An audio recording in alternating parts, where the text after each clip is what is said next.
Pinangunahan ni Pangulong Ferdinand Bongbong Marcos Jr. ang kick-off rally ng Bagong Pilipinas Brand of Governance sa Quirino Grandstand. Dinumog ng daan-daang libo ng mga supporters ang isinagawang rally. Inilatag ng Pangulong Marcos sa kick-off rally ang mga plano at programa na inaasam-asam na pagbabago, gayon din ng mga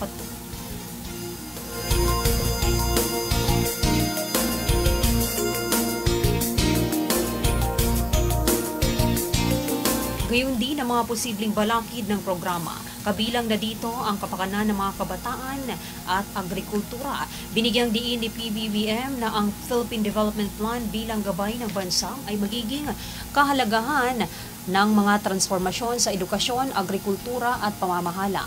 Ayon pa sa Pangulo, pangungunahan ng gobyerno ang pagbabago upang bigyang inspirasyon ang bawat Pilipino na makiisa sa pagbuo ng bagong Pilipinas. Bandera Live Report.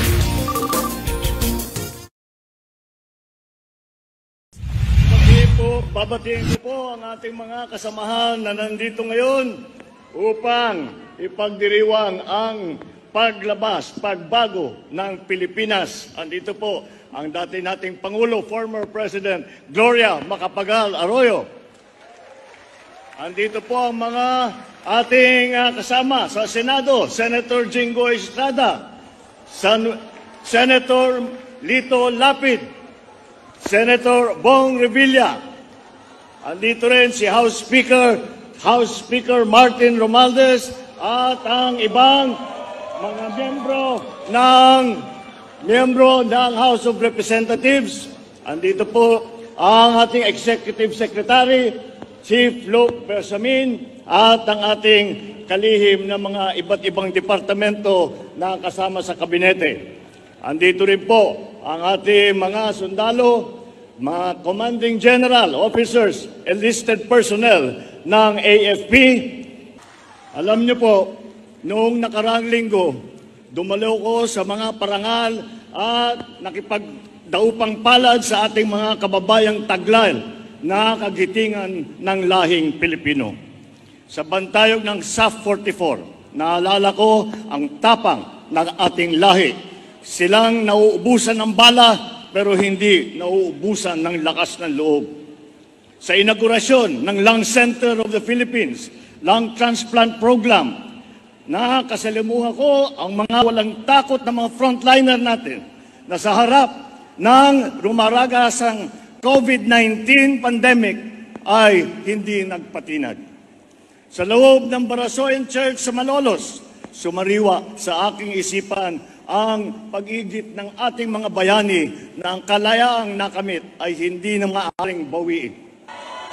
Teaching a curriculum carefully created to our needs under a setting wired to the digital world. Sa gitna nito, ang sentro ng ating pagsisikap. Isang batang natututo. To learners who are hungry, we will provide meals.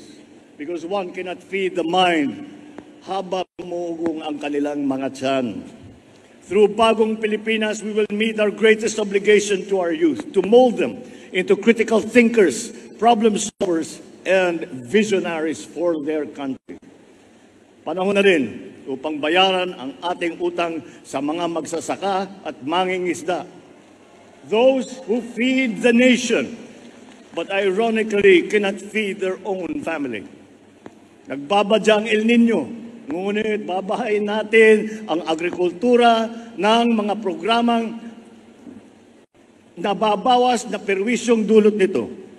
Sisiguraduhin natin na hindi malulunod ang mga pinagpaguran ng ating mga kababayan sa kanayunan.